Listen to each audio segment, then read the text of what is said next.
Bismillahirrahmanirrahim. Assalamualaikum warahmatullahi wabarakatuh. Alhamdulillah. Alhamdulillahilladzi bini'matihi tatimmus shalihat. Wassalatu wassalamu ala asyrafil anbiya'i wal mursalin nabiyyina Muhammadin wa ala alihi wa ashabihi wa man tabi'ahum bi ihsanin ila yaumiddin. Wa ba'd. Qala Allah Ta'ala fi kitabihil karim, Ya ayyuhan nasu attaqu rabbakumul ladzi khalaqakum min nafsin wahidah wa khalaqa minha zawjaha wa batha minhuma rijalan katsiran wa nisaa'a wattaqullaha alladzi tasaaluna bihi wal arham innallaha kana 'alaikum raqiba. Ma'asyiral muslimin wal muslimat, terkhusus kedua mempelai yang ada di hadapan saya, Saudara Diki Sugandi dan Saudari Dias Putri Anjarsari, keluarga besar mempelai pria Bapak Dadang Nurjaman dan Ibu, serta keluarga besar mempelai wanita Bapak Sulistyo Prabowo dan Ibu yang saya hormati, dan para hadirin tamu undangan yang alhamdulillah kita diperkenankan oleh Allah Subhanahu wa taala untuk menghadiri acara yang semoga Allah Subhanahu wa taala memberkahi acara ini dan keberlangsungan dari yang telah Allah Subhanahu wa taala takdirkan pada hari ini. Kita memohon pula kepadanya untuk bisa senantiasa memberikan anugerah keberkahan kepada saudara kita Diki Sugandi dan saudari Dias Putri Anjarsari, sebagaimana yang alhamdulillah setelah selesainya kita mendengar akad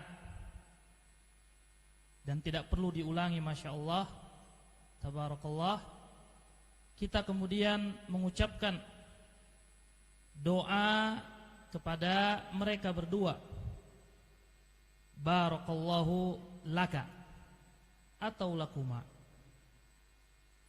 wa baraka alaika atau alaikuma, wa jama'a bainakuma fi khair.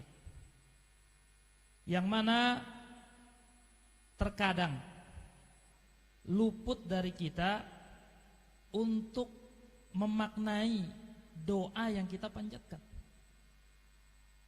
hingga akhirnya di momen ini mudah-mudahan menjadi nasihat bagi pribadi dan untuk seluruh dari kita agar memahami apa yang kita ucapkan dengan lisan kita, hingga sampai benar doa tersebut kita mintakan kepada Allah Subhanahu wa taala bagi siapa yang kita doakan. Barakallahu lak, semoga Allah Subhanahu wa taala memberkahimu. Wa baraka alaih, semoga Allah Subhanahu wa taala memberkahimu juga. Tapi yang pertama sigohnya laka, dan yang kedua sigohnya alaika. Di sini Rasulullah sallallahu alaihi wasallam mengajarkan kepada kita untuk mendoakan keberkahan dalam setiap keadaan yang akan dilalui oleh pasangan suami istri. Barakallahu lak, semoga Allah memberkahimu dikala engkau senang, dikala engkau sukacita, dikala engkau mendapatkan hal-hal yang engkau harapkan dalam pernikahan, agar menyandarkan itu semua kepada Allah Subhanahu wa taala jalla jalaluh, yang memberikan kepada kita kenikmatan-kenikmatan dan tidak kita menyandarkannya kepada selain Allah. Tapi ingat, kehidupan yang akan dilalui oleh pasangan suami istri ini berdua, sendirian saja melalui hidup itu enggak lurus-lurus terus. Kadang mendapatkan kerikil, kemudian keseleo. Kadang mungkin tersungkur, kemudian jatuh. Bagaimana jika berdua? Pun demikian. Cuman bedanya kalau berdua ada yang nolongin, ada yang menguatkan, ada yang meneguhkan pijakan. Maka Rasulullah SAW mengajarkan kita untuk meminta keberkahan kepada Allah Subhanahu wa taala kepada yang menikah di saat mereka duka cita.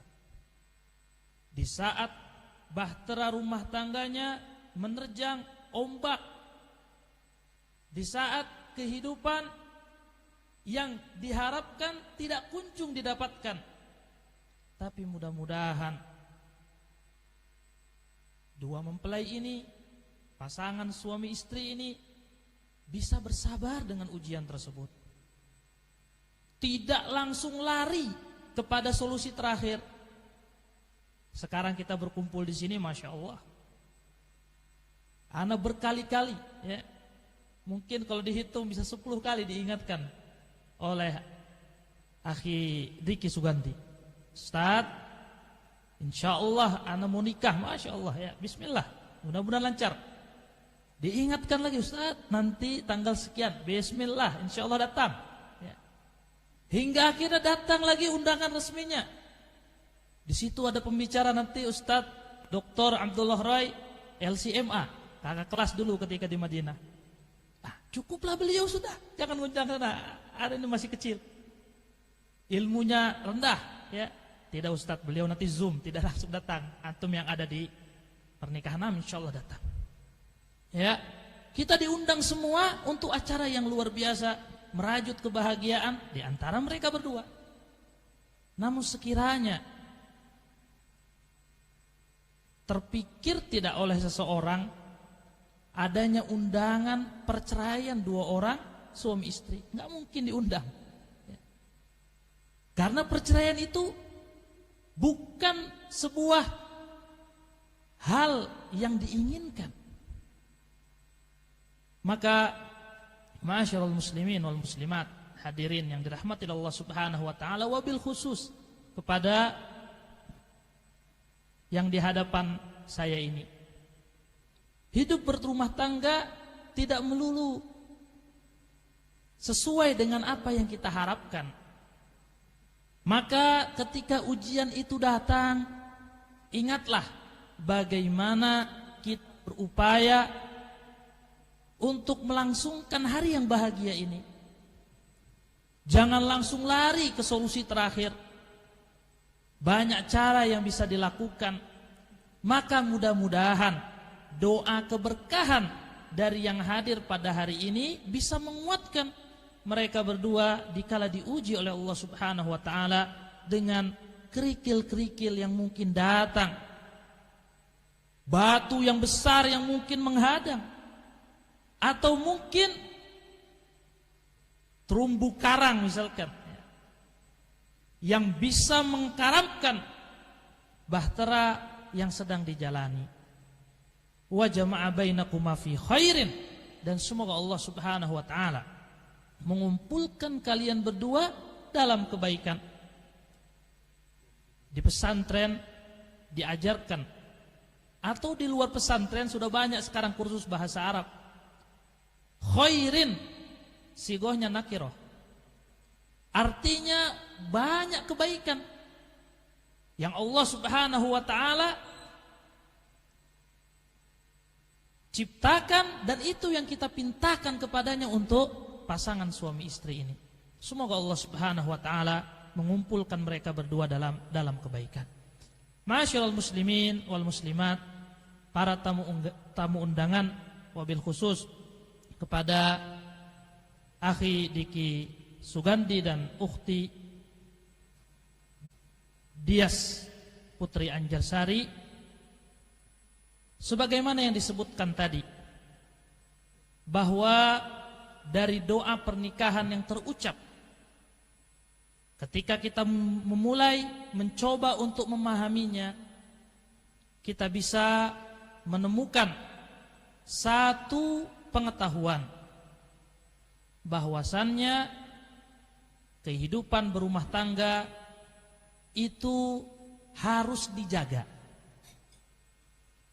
Bukan mengawalinya dengan luar biasa.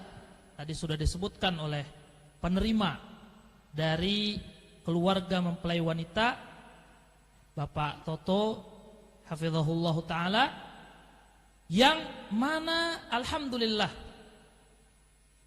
ikatan pernikahan yang terjalin pada hari ini insyaallah ta'ala telah melalui jalan-jalan dan metode-metode yang diridhoi oleh Allah Subhanahu wa ta'ala.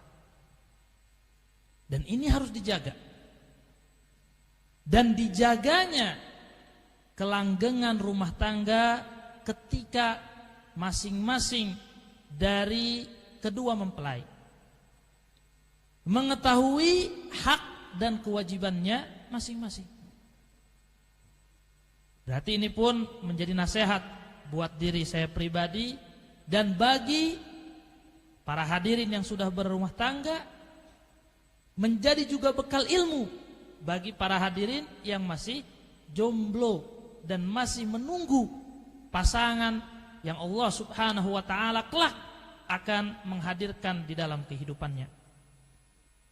Hadirin yang dirahmati Allah Subhanahu wa ta'ala, wabil khusus kedua mempelai,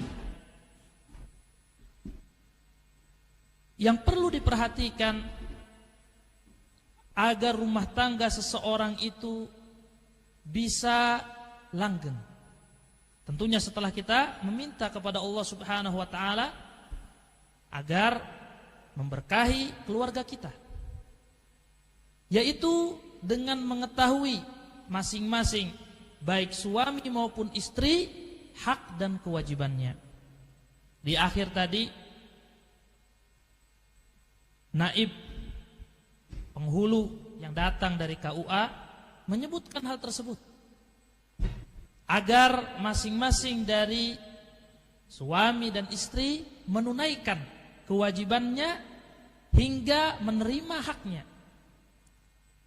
Itu bukan ungkapan kosong, tapi merupakan nasihat yang utama agar kita terhindar dari solusi terakhir yang halal namun dibenci oleh Allah Subhanahu wa ta'ala, yaitu perceraian. Sebagaimana Rasulullah sallallahu alaihi wasallam bersabda, abghadul halali indallah at-talaq. Sesuatu yang paling dibenci oleh Allah Subhanahu wa ta'ala padahal itu halal adalah perceraian.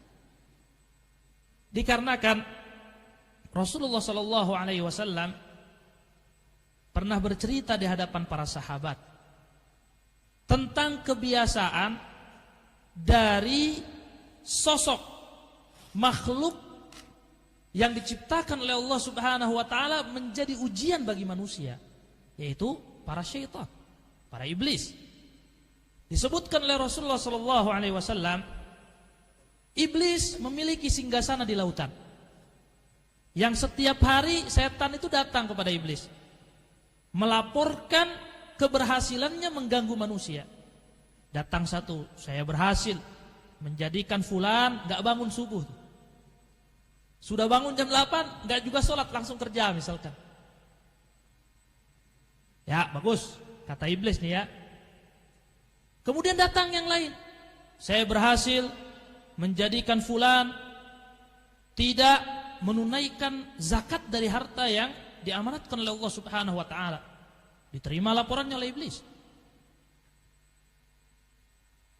Dan banyak kemaksiatan-kemaksiatan yang berhasil mereka bisikkan kepada manusia dilaporkan kepada iblis, hingga akhirnya ada satu setan datang kepadanya seraya mengucapkan, aku berhasil membuat rumah tangga fulan dan fulanah cerai berai. Iblis ini bangga. Kemudian mendudukkan setan tersebut, anak buahnya, di samping singgasananya. Dan menjadi keberhasilan yang besar bagi di hadapan pandangan iblis tersebut ketika ada anak buahnya bisa atau berhasil membuat manusia, satu pasangan akhirnya mengambil jalur perceraian untuk pernikahan yang mungkin sudah beberapa masa mereka lalui.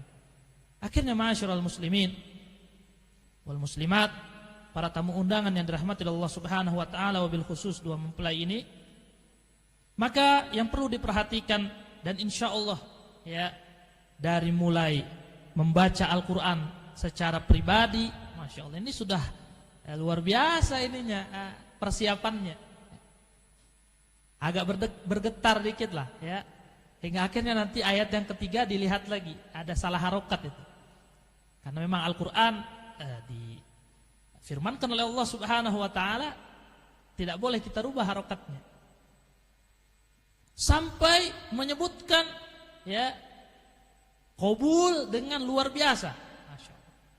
Pasti sudah pernah ya mempersiapkan membaca ya hak dan kewajiban istri maupun suami, tapi insya Allah ini membabit tazkir. Sebagaimana firman Allah Subhanahu wa taala, "Wa dzakir fa inna dzikra tanfa'ul mu'minin." Berikanlah peringatan, berikanlah nasihat, berikanlah wejangan, karena nasihat, peringatan, wejangan tersebut bermanfaat bagi orang-orang yang beriman. Yang pertama, kewajiban seorang suami adalah berinteraksi dengan istrinya sebaik mungkin, bergaul dengan istrinya dengan hal yang ma'ruf. Menjadi hak seorang istri mendapatkan perlakuan yang baik dari seorang suami.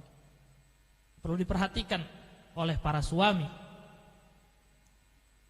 Sebagaimana firman Allah Subhanahu wa taala, "Wa'ashiruhunna bil ma'ruf." Dan pergaulilah istri-istri kalian dengan cara yang baik.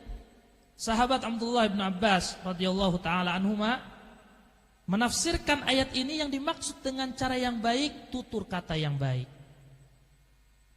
murah senyum, tidak ringan tangan. Kalau ringan tangannya bawa bingkisan, alhamdulillah. Tapi kalau ringan tangannya sampai piring juga beterbangan, ini naudzubillah. Bahkan Allah Subhanahu wa taala berfirman, ketika sekiranya ada seorang suami mendapati istrinya melakukan pembangkangan, apa kata Allah Subhanahu wa taala? "Wallati takhafuna nusyuzahunna fa'idhuhun." Bagi para suami yang khawatir, yang takut, yang gelisah, yang kecewa dengan pembangkangan yang didapatkan dari istrinya, maka nasihati mereka, para istri.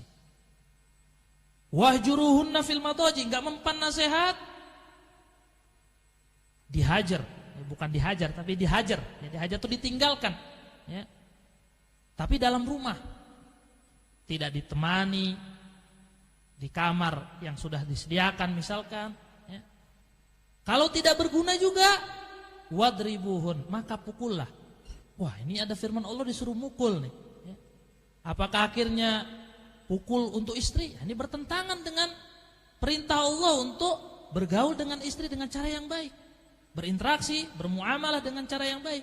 Disebutkan oleh para ulama, yang dimaksud dipukul tersebut, sekiranya kita punya siwak, kita pukul ke istri. Itu. Kalau nggak ada, jari. Maksudnya Anda ini, wahai istriku, sudah terlalu jauh keluar dari ajaran agama misalkan, terutama hal-hal yang berkaitan dengan agama. Maka pergaulilah istri dengan cara yang baik. Ini yang pertama. Yang kedua, kewajiban seorang suami memberikan nafkah lahir. Dan ini yang diistimewakan oleh Allah Subhanahu wa taala, hingga menjadikan ketaatan seorang wanita adalah ketaatan penuh kepada suaminya. Allah Subhanahu wa taala berfirman, "Ar-rijal", para lelaki, para pria, qawwamuna 'alan nisa, pemimpin bagi para wanita. Kok bisa seperti itu? Bima faddalallahu ba'dakum ala ba'd, dari apa yang Allah Subhanahu wa taala utamakan, muliakan dari antara kalian dengan di antara yang lain. Bima faddallahu ba'dakum ala ba'din wa bima anfaqu min amwalihim. Para pria ini sebagai pemimpin di rumah tangganya karena mereka yang memberikan nafkah secara lahir. Makan, minum, pakaian, tempat tinggal. Hal-hal yang memang menjadi kewajiban seorang suami untuk bisa menghadirkan hal tersebut di rumah tangganya. Sesuai dengan apa yang dia mampu. Tempat tinggal misalkan, belum bisa beli rumah sendiri, ngontrak dulu. Berusaha merajut, membina rumah tangga seutuhnya. Kemanapun suami pergi, ikuti suaminya, dibawa istrinya, diajarkan istrinya. Sekalipun misalkan, Ustaz, orang tua saya punya rumah yang mewah, saya harus ngontrak, sekalipun ngontrak. Coba lihat pujangga-pujangga, ya, orang-orang yang belum halal, ya. Ikatan apa yang mereka jalin, dan ini yang naudzubillah kita hindari, ya. Kadang di antara mereka, ya, ada yang bergumam, sekalipun tidur hanya beralaskan bumi dan beratapkan langit, selama bersama Anda akan bahagia. Nah ini, ya. Maka harus seperti ini, ya. Sebagai seorang suami memiliki kewajiban untuk menafkahi istrinya, nafkah lahir dan nafkah batin. Yang ketiga, sebagaimana sabda Rasulullah sallallahu alaihi wasallam terkait masalah pernikahan dalam hadis yang diriwayatkan oleh Imam Al-Baihaqi, man tazawwaja faqad akmala nisfad din. Barang siapa yang menikah, hakikatnya dia telah menyempurnakan setengah agamanya. Yang dimaksud setengah agama ini adalah nafkah batin, hubungan biologis. Maka ini yang harus diperhatikan. Hingga akhirnya, ma'asyiral muslimin wal muslimat yang dirahmati Allah Subhanahu wa taala, suatu hari sahabat Umar bin Khattab dikala kepemimpinannya menyiapkan pasukan perang. Dikumpulkan prajurit-prajurit siap perang di zaman Umar bin Khattab. Sebelum berangkat pasukan tersebut, di suatu malam, kebiasaan sahabat Umar bin Khattab, ini khalifah luar biasa, ya, pemimpin Islam, khilafah Islamiyah ketika itu, sedang apa? Sedang memeriksa kondisi masyarakatnya. Tiba-tiba di satu rumah ada yang bersenandung menyebutkan syair dalam bahasa Arab yang artinya kurang lebih, ya, tiba saatnya ranjangku bergetar. Apa maksudnya ini, kata Umar bin Khattab. Pas dilihat ternyata rumah itu adalah rumah salah satu prajurit yang akan berangkat perang besok. Datanglah Umar bin Khattab kepada prajurit tersebut, ya. Wahai fulan, engkau enggak jadi berangkat jihad, kembali ke istrimu tuh. Ya. Semalam aku dengar tiba saatnya ranjangku bergetar. Maksudnya bagaimana ini, ya? Kalau ditinggalkan lebih dari, ya, berbulan-bulan misalkan, ya, puluhan, ratusan hari, ya. Nah ini bisa memudorotkan kepada istrinya. Akhirnya Umar bin Khattab tidak memberangkatkan prajurit tersebut, khawatir kepada istri dari prajurit tersebut. Maka ini perlu diperhatikan terkait dengan poin yang ketiga tadi. Dan yang terakhir, yang keempat, di antara tentunya hak dan kewajiban yang mungkin bisa disebutkan pada kesempatan yang baik ini, yaitu kewajiban seorang suami mendidik istrinya, memberikan pendidikan kepada istrinya, terutama pendidikan agama. Sebagaimana tadi dibacakan oleh mempelai pria yang ketika membaca masih calon. Ya ayyuhalladzina amanu, wahai orang-orang yang beriman, qu anfusakum wa ahlikum nar. Jagalah diri kalian dan keluarga kalian. Siapa yang paling dekat dengan kita selaku keluarga? Yaitu istri kita, anak-anak kita. Maka berikanlah pendidikan yang mana dengan pendidikan tersebut keluarga kita terhindar dari api neraka. Terlebih misalkan ya, ini masing-masing ST semua nih, sarjana apa? Sarjana teknik ya. Tapi alhamdulillah ya, ada sebuah isyarat yang luar biasa dari bacaan Al-Qur'annya ya. Itu sudah ada satu i'tikad baik ingin mengarungi rumah tangga ini di atas asas pendidikan Islam. Dan ini menjadi hak seorang istri mendapatkan pendidikan dari suaminya. Kenapa? Karena seorang wanita di hari ketika walinya, ketika orang tuanya atau yang mewakilkan orang tuanya menikahkannya dengan seorang pria, apa kata Rasulullah SAW? Lau kuntu amiron ahadan liyasjuda li ahadin la amartum ra'ata antas juda li zaujiha. Sekiranya aku diperintahkan untuk menyuruh seseorang sujud kepada orang lain, niscaya aku akan memerintahkan seorang istri sujud kepada suaminya. Bukti ketaatan penuh seorang wanita ketika walinya sudah menyerahkan kepada seorang pria. Dan Rasulullah SAW bersabda, dan amat mudah teori ini didengar, namun prakteknya harus penuh perjuangan karena hasilnya juga luar biasa. Apa kata Rasulullah SAW bagi para wanita? Ayyumam ro'atin, wanita mana saja sholat khomsaha, komitmen menunaikan sholat fardu 5 waktu, wasomat syahroha, komitmen menjalankan saum di bulan Ramadan, wahasunat farjaha, menjaga kehormatannya, kemaluannya, wa ata'at zaujaha, dan mentaati suaminya. Fakulilaha, maka katakanlah kepada wanita tersebut, udkhulil jannata min ayyi abwabil jannati syi'ti, masuk surga yang memiliki 8 pintu dari pintu manapun yang engkau kehendaki. Maka Masya Allah ya, bagaimana ketaatan kepada suami menjadi pintu surga bagi seorang istri. Tidak perlu dicari-cari jauh-jauh ya.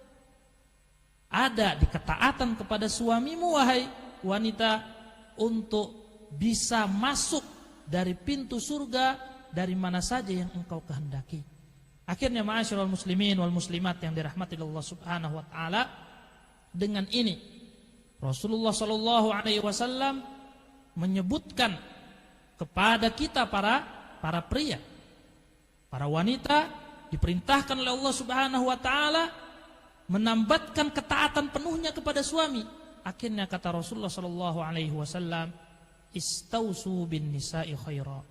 Kembali lagi kita menyebutkan kewajiban pertama kita, kewajiban pertama Anda wahai akhi Diki Sugandi, untuk bisa bermuamalah, berinteraksi dengan pasangan Anda dengan sebaik-baiknya.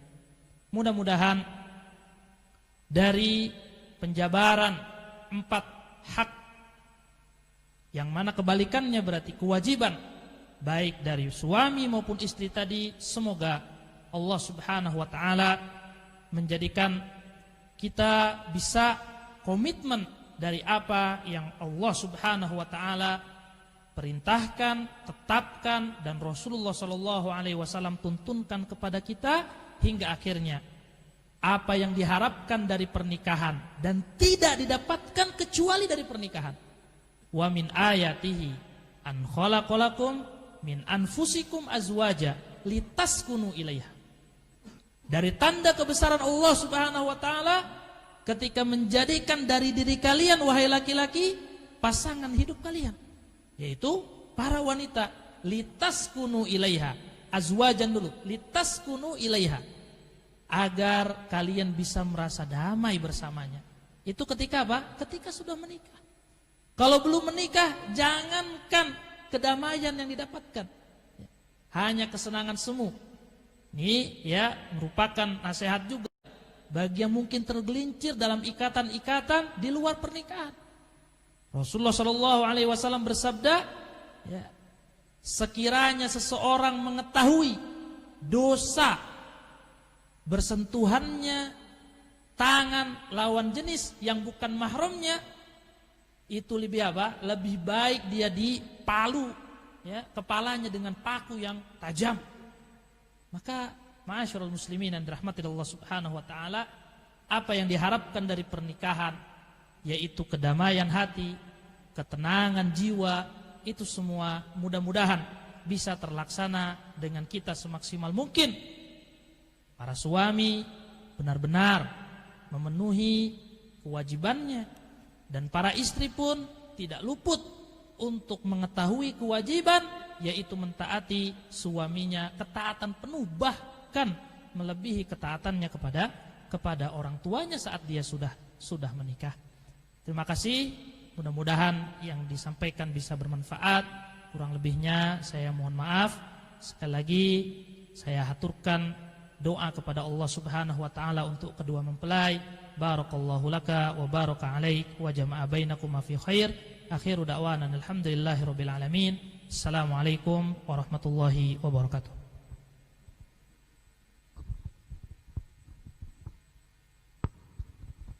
Terima kasih kami ucapkan kepada Al-Ustadz Fathan Qariba LC hafizahullah ta'ala atas nasihat pernikahan yang telah beliau sampaikan kepada kita semua, terkhusus kepada kedua mempelai yang baru saja melangsungkan akad nikah, yaitu Saudara Diki Sugandi dan Saudari Dias Putri Anjarsari. Semoga nasihat yang disampaikan bisa bermanfaat bagi kita semua.